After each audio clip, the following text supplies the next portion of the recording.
Over 1 million people live in Leicester, Leicestershire and Rutland, and the population continues to grow every day.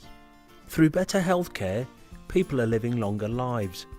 But we all get ill at some point, and the number of older people and people who have more than one or two illnesses is also continuing to grow.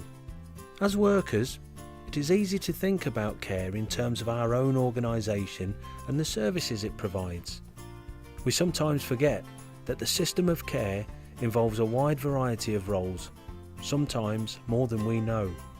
This is Anne. She looks after herself. She does her best with diet and exercise. She also keeps socially active. Several years ago, Anne was diagnosed with a long-term illness. Although Anne wants to lead an independent and fulfilling life, it can sometimes be difficult when her condition worsens. Anne's family often help out in providing extra care. They support her to move around and get out of the house and advocate on her behalf with health and care services.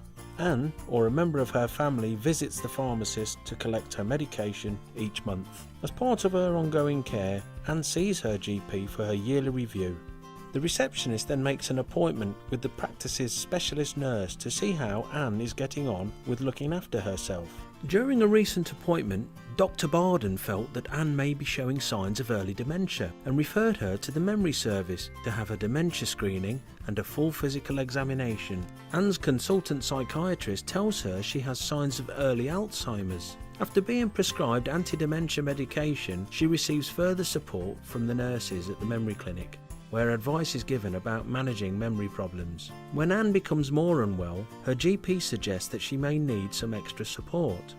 A social care assessor meets Anne and her family at their home to assess her needs. The social care assessor checks that Anne meets the criteria and arranges for care to be provided at home by a care worker 3 times a week. The social worker also suggests that Anne might like to meet other people who share similar interests at the local community centre and is run by volunteers from a local charity.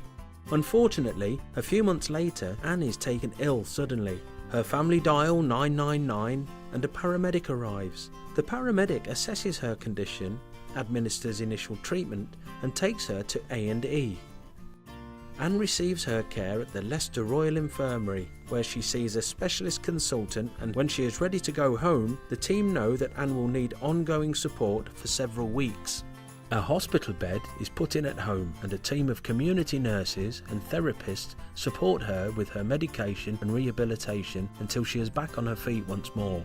Throughout her journey, Anne has received support from a huge number of people. Our workforce in LLR is made up of thousands of hard-working, dedicated professionals who provide compassionate care to over 1 million people. You are part of an incredible team.